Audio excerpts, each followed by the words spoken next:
I'm female, and when I was 15, my mum, older sister, younger brother, myself, and our dog Betty lived in a really rural area. To give you an idea of just how rural this was, the local school had a roll of 12 kids from a surrounding 150-kilometer radius.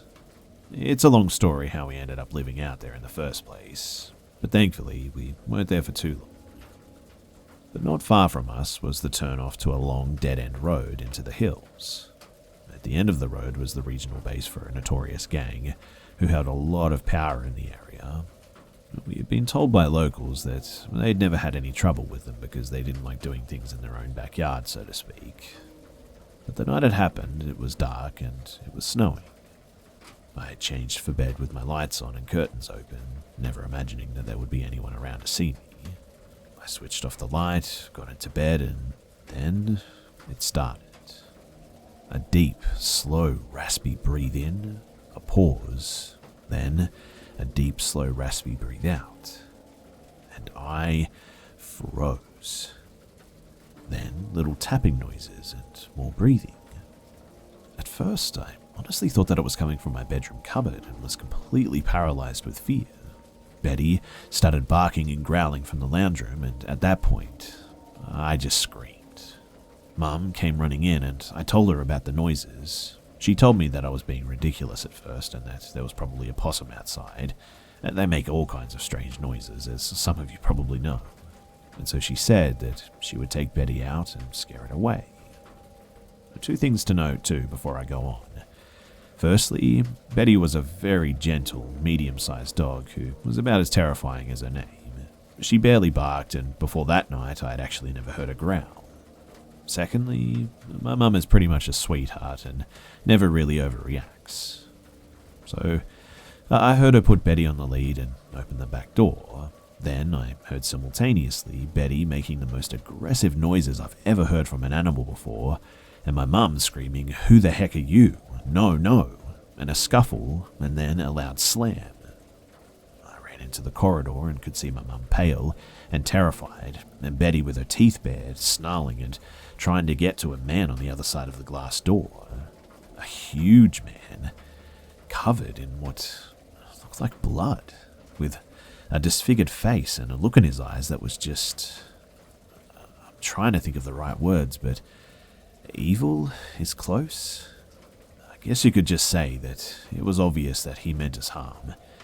He started lunging against the door, even though Betty was making it pretty damn clear that he would have to get through her to get to us. I started screaming to call the police, which was actually pretty ridiculous given our location. Mum passed Betty's lead to my sister and ran for the phone screaming out, "I'm calling Jack, I'm calling Jack." Jack was the nearest farmer, but suddenly the man just turned around and just sort of loped off. Jack turned up about an hour later. He had come across the man who was clearly on some sort of drugs. In retrospect, I'm probably guessing meth, and had crashed his car into the ditch by the turnoff. Because the guy was apparently affiliated with the gang, and Jack valued his life, he had to help the guy to get his car out and send him on his merry way. And after that, we moved in with friends the next day and left the area within weeks. But there are so many unfortunate things about that night too, because firstly, Betty for sure saved our lives. Mum is a very small lady, and if Betty hadn't reacted the way that she did, he would have got into our house right away for sure. He actually didn't keep trying to get in. It was a flimsy door, and I know dog attacks are nothing to sniff at, but the guy was absolutely ginormous, and probably in drug-induced psychosis too, so I don't like to think about what could have happened if he'd actually gotten in. Thirdly, he either wasn't armed or somehow didn't think to use his weapon. And finally, he had gone back to his car to get a weapon, but thankfully, Jack and his shotgun found him first.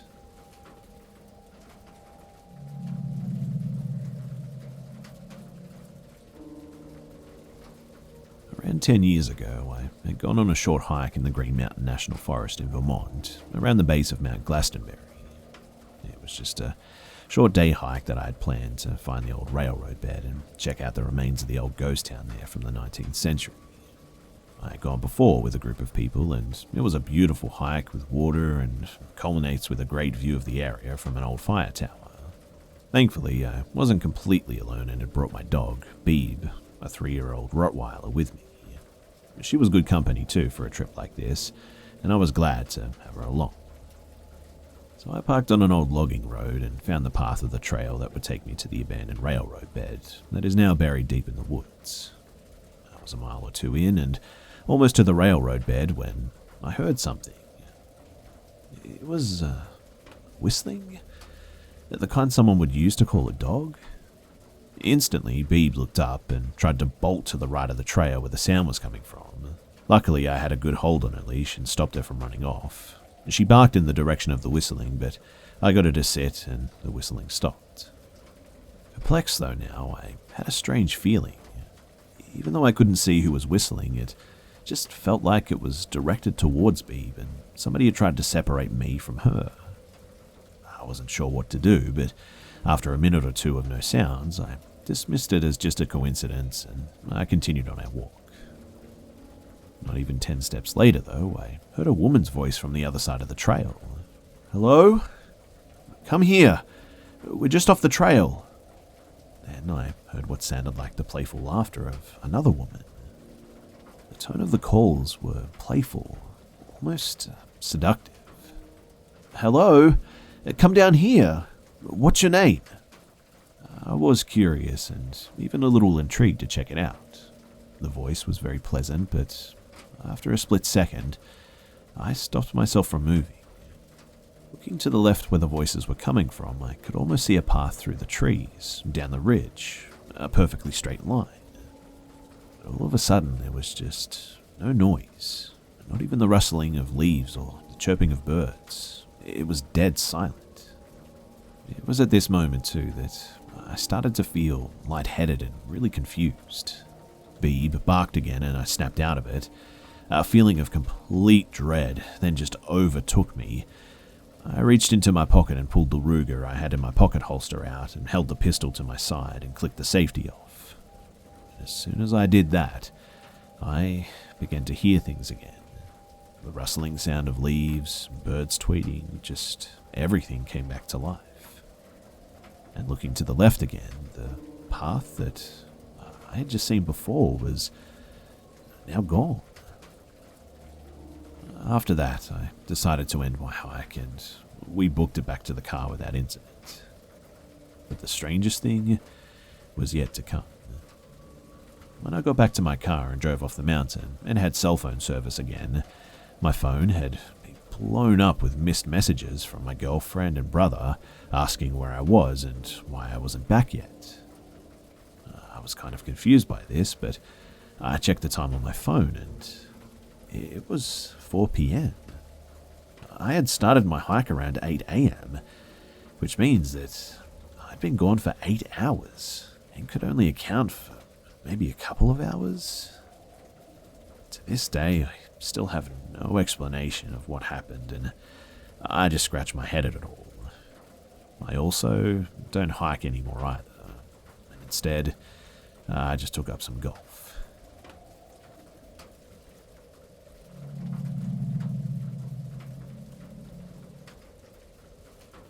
So first things first, I think we need a little bit of context for this story. My old house was pretty pumped up on security. We had finger ID, passcodes on doors, cameras pretty much everywhere, a automatic security system that could call the police or play fake. The cops have been called, blah blah blah. In other words, we thought that we were pretty safe. This story happened a few years back though. My dad noticed sort of a weird-looking man pretty covered up lurking on the street just outside of our house one day. We didn't think anything of it, since sometimes you get the occasional drunk or high person just wandering around anyway. But this man started to inch closer to our house, first being on the opposite side of the street, and then before we knew it, being basically on our property.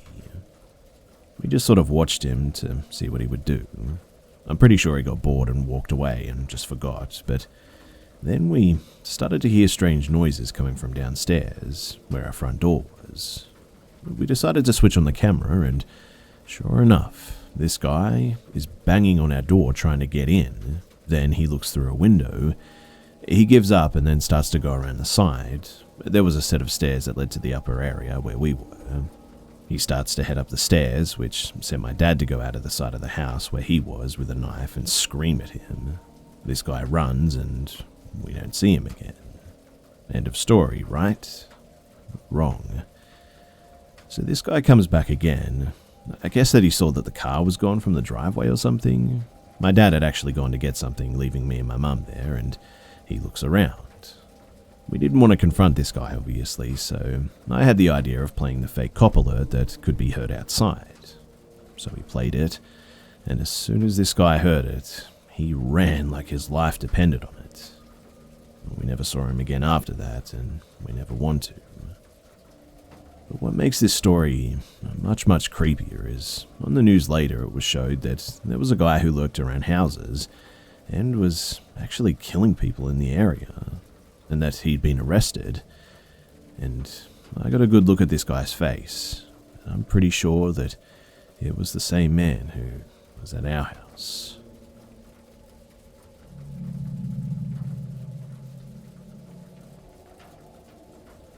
When I was in 8th grade, neither of my parents would be home when I got home, which was alright because I had my own house key.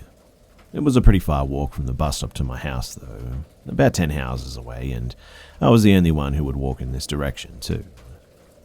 One day, I reached my porch and I'm looking for my key in my bag, and all of a sudden I see a guy who I didn't recognize coming up my driveway.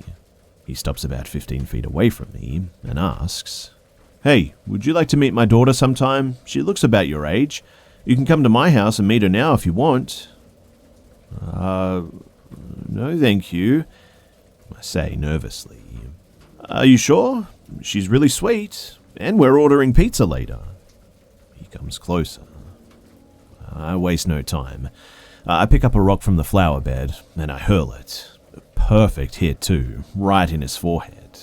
While he winces in pain, I throw another one, and this time, he actually drops unconscious. I go into my house, call emergency services, and an ambulance and police arrive shortly after. The ambulance takes him away, and police ask me what happened. I tell the full story. I tell my parents about the incident when they get home too. They're obviously shocked, but relieved. Eventually, we get in contact with law enforcement again and find out that the man was actually likely the pedophile who had been kidnapping other girls returning home from their bus stops. And apparently, I'm the only one of those girls who was alive today. If I had actually not injured him, he might still be on the loose today. And for that reason, I'll never feel bad for throwing either of those rocks, even if they might have killed him.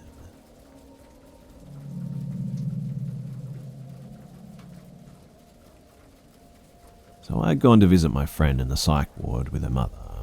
Of course, I'm not going to actually name the place, but they were very strict with their rules for the safety of their patients and the visitors too, so I wasn't actually allowed to see her because she was heavily medicated, and also I wasn't on the list of approved individuals who could see her. I was told to wait, and since I didn't want to sit in the waiting room, I decided to head outside. The lawn was pretty well maintained and peaceful. There was only really a gardener outside, just chopping some hedges towards the left, but he was pretty far away. Apart from him, I couldn't see anybody else on the lawn at the moment.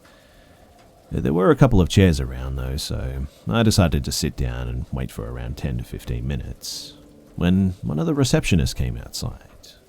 She told me that she took a little break and was in desperate need of some fresh air. They were apparently running short on staff or something, so she would work extra hours and would also make rounds with the caretakers. We had a nice little conversation about a cat that was walking around and how she was an absolute sweetheart, and all the staff there adored this cat. I then proceeded to tell her about my uncle's cat that bit my toe for pretty much no reason, and we had a pretty good laugh at that. She was about to say something about a vacation, I think, that she had planned soon as things eased up at work or something, when she was cut off by this very intense, shrill scream. We both turned our heads to the lawn where there was this little girl, no more than 12 or so, frantically trying to scratch away this caretaker who was with her. The instant that I looked at her too, I just got chills. And it's really hard to explain this because I didn't feel threatened or anything, but it was just a really strange feeling.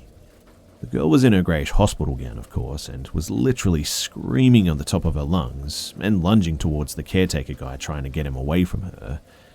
Now, all this while the guy just stands there, unfazed by the screaming or the scratching. He just stands, not even moving.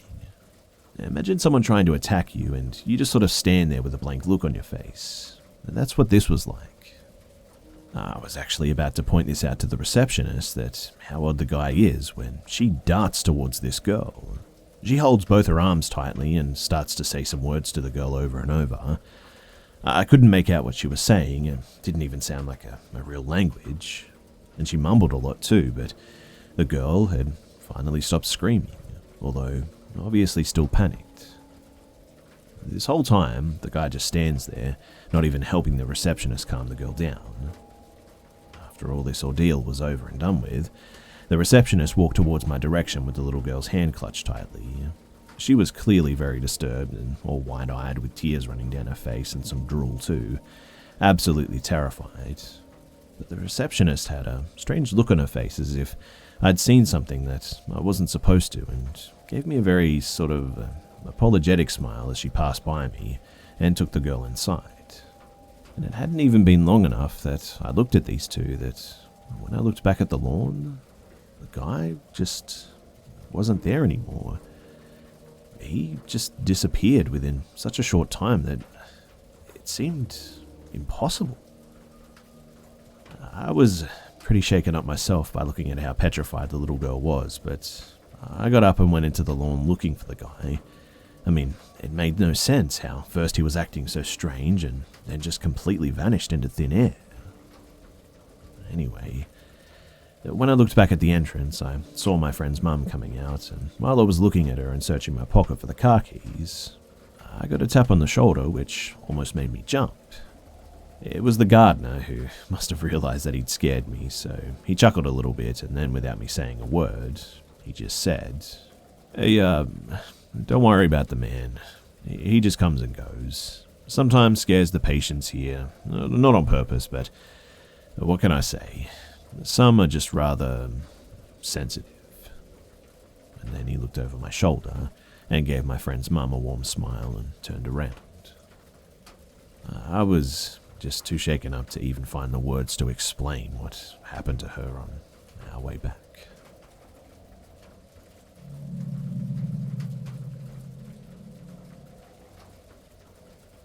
I'm staying at this Airbnb currently for a total of 8 days, 5 down and 3 to go. Due to the fact that I'm moving states and have spent almost all of my savings on moving vehicle rentals, a vehicle registration, and an apartment down deposit and rent, I needed to be quite frugal on where I stayed before my apartment became available. I wasn't expecting glamour within this cheap Airbnb, but I also wasn't expecting my experience thus far. I am no skeptic to the paranormal, I'll be honest.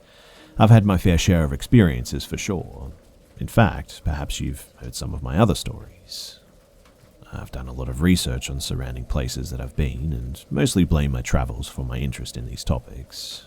But despite this, I've never had such a just horrible, terrible, off-putting and malicious experience, ever. So, the Airbnb, it's in a neighborhood that's rather woodsy. It's a studio-ish apartment with a separating wall to make somewhat of a bedroom. It's on the same block that the train tracks run through, above your head. The bridge goes over the street out front, so the train is really loud. But the first thing that I noticed was just really bad luck and lots of it. Before I got to the Airbnb, but after I'd reserved it, that's when it all began. For instance, the job that I had lined up actually fell through. Then 5 interviews later, I've still got no job. Not to boast, but I interview pretty well. I'm a pretty well-kept person, and my interviews have gone pretty well. My vehicle, a 2018 model, is having mechanical issues all of a sudden. Luckily, it's under warranty, but still. My dog, who was staying at my parents' house, needed surgery 2 days ago, and the apartment complex pushed my tenancy a week due to repairs at the very last minute, hence the Airbnb. Secondly, I have insomnia that I manage well, but I'm no good at sleeping through the night or falling asleep in the first place. But here, when I go to bed, this sort of, I don't know how to explain it, but fog seems to fall over me and I fall asleep almost instantly. While I'm asleep, I'm cognitively aware that I am in fact asleep, but I feel like I'm lucid dreaming and have strange dreams of the walls falling to the ground, leaving me laying surrounded by the furniture in a really strange forest. Strangely too, the other houses are gone in this dream, but the train is still there. It feels really dark and intimidating when I'm sleeping too. And sometimes there's a dark cloud above me just hovering inches from my head. And third, activity, experiences, events, whatever you want to call them. For instance, the floors creak when you walk, but they've been creaking when I'm not walking though too. The bedroom window opened by itself one night while I was sleeping. I can also feel someone behind me while I'm cooking and have my back to the room, but the absolute worst part of it all, the totally unexplainable to me, is that I've been touched, and not softly. The first time was on my right leg just above my knee. It was actually broad daylight, and I was folding laundry while standing next to the bed. I heard the creaking like footsteps that I mentioned before, and I ignored it. Then it happened again, only louder this time. I ignored it again. The floor creaked again, and then it happened. It felt like a fast, hard pressure above my knee, and it scared the absolute life out of me. I actually audibly yelped, and I had no idea what had just happened. That is, until I looked at it when I took my jeans off that night. There was a clear handprint consisting of a thumb and 2 fingers. I've also been touched 2 other times at this point, and it's been 5 days here. These instances, too, have also left bruises on my other leg. I don't have the money to rent a different place for these last few days. I just have to wait this out, I think, but I don't know what to do. This feels just very different than any other experience I've ever had, and I'm thoroughly not okay with it. I'm really at a loss at how to face this, and if you guys have any ideas for me, then please let me know in the comments below.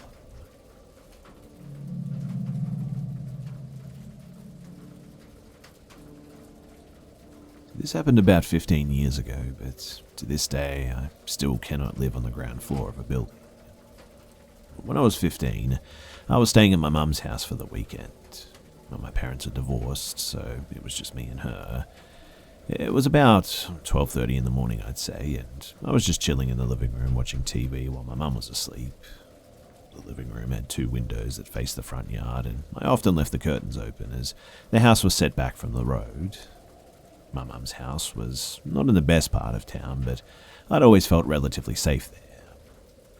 While I was watching TV in my pajamas, I saw movement out of the corner of my eye, though, from the window that was closest to me. It was only about 4 feet away, and it was only just for a second, but I turned and looked out the window, and a man's face was staring right back at me, smiling the most hideous grin that I had ever seen.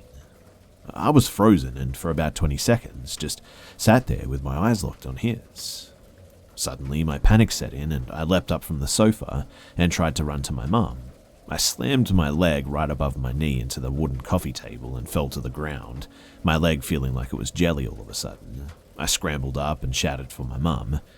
My mum came running down, half asleep, wondering what the heck was wrong. I started stammering that somebody was at the window watching me. Just as my mum was starting to realize what I was saying, we both heard someone attempting to open the front door to the house. Me and my mum both stood still, thanking the stars that it was double locked. But then when it stopped, my mother looked horribly grave and just whispered, "The back door." She turned and bolted through the house, scrambling to turn the deadbolt on the back door in the kitchen, and then she backed away. She then ran to her room and pulled a baseball bat from beneath her bed that I knew that she had kept there because she was a woman living alone. Frantically, she asked me to call the police, which I did, whispering to the operator that somebody was trying to get into my house. We then saw a shadow approach the back door quickly and trying desperately to open the door, kicking and grunting while they were trying to get in. My mother then shouted, "I have a bat and I'll kill you if you try to get into this house. We've called the police and they're on their way." The person on the other side stopped and was still for about 30 seconds before turning and running away. My mum and I just sort of stood in the middle of the kitchen for the 20 minutes it took for the police to actually get to us. The whole time my mother had the bat raised and ready to strike. When the police finally came, they looked around the house. They found that the flowers outside the window were trampled and there were several cigarette butts on the ground outside the window where I saw the man. Mind you, nobody in this house smokes and the police assumed that he had been there for a while. They didn't find him and they took my description, but we never heard anything more about it. My mum moved away from that house a year later, even though we never had another incident. I now live in another country with my husband, who wonders why I have no desire to own a house and love living in high-rise apartments. These days, I also pay for state-of-the-art home security, and I always have a baseball bat in my closet, just like my mum. I have no idea what would have happened if my mother had not realized the back door was unlocked and had beaten the man to it, or if for some reason my mother wasn't there that night and she worked late or something. I don't know if the man thought that he could just overpower two women alone, or if he was just trying to scare us. I don't know what his intentions were, but whatever that man had planned, I pray that he didn't find somebody else who forgot to lock that back door.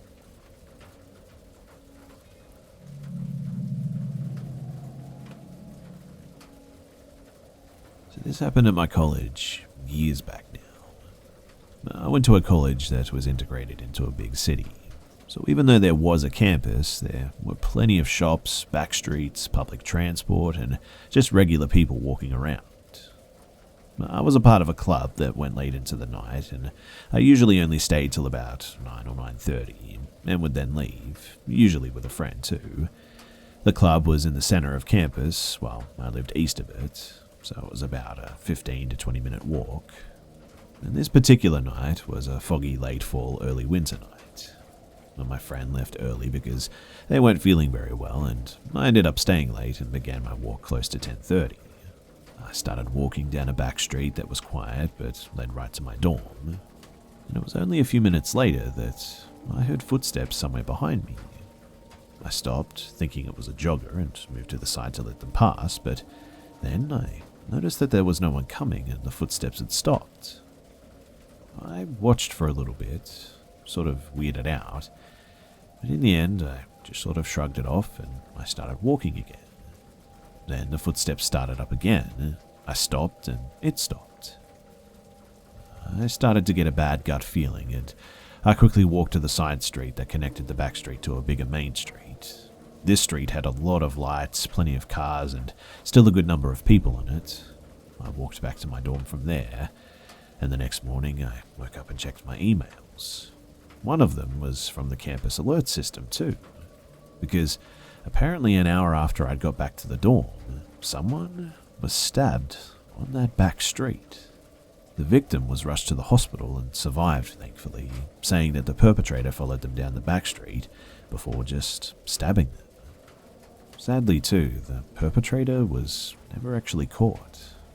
But I have no doubt in my mind that that was the person who was trying to follow me. I'm just really glad that I trusted my gut that night. And after that, I always made sure to never stay at the club past 9:30, and to always leave with someone who was at least walking in the same direction as me.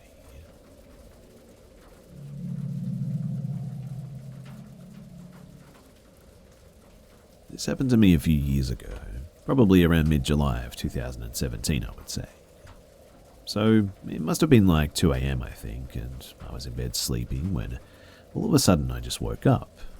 The room was completely dark except for some moonlight coming in through the window, and I got up to look for my phone and check the time. I turned my head towards the window, and in front of it I see this black figure just standing there and occasionally moving its arms slightly, just like when an ordinary person will stand still and, well, move their arms. I looked at it for about 5 seconds and then pretended to go back to sleep, covering my head with my blanket and going into a fetal position as I started to shake and sweat cold. I peeked out of the blanket every 30 minutes or so to see if it was still there, and it just kept standing there where it was when I first saw it. Then after like 4 hours of this, I would say, I saw a light turning on in the corridor that brings to my room, and I just rushed for it, thinking it was my dad getting ready to leave for work. Thinking about it now, I don't really remember seeing anyone, and that's pretty freaky too, but I just stayed up for the rest of the night, sending messages to one of my friends on Discord, but he obviously didn't believe me. This happened 2 more times over the span of about 5 months, and each time too, it got closer and closer to my bed. The second time it was almost identical to the first, but it vanished after around an hour. And the third time, I kind of got used to seeing it because I knew it wouldn't hurt me, but obviously it still scared me a lot. The scariest thing about this one encounter, though, was that it was so close that I could hear it breathe. And it sounded like when you breathe with your mouth while showing your teeth, and it sounded like really angry, maybe. But before you ask, no, it wasn't a hat man, it was just a figure. Nothing horrible happened to me in the days following the events, and no, it definitely wasn't sleep paralysis. I could move freely and as much as I wanted. But what do you guys think? Do any of you guys have any experiences with anything like this? What was it, and do I need to be worried?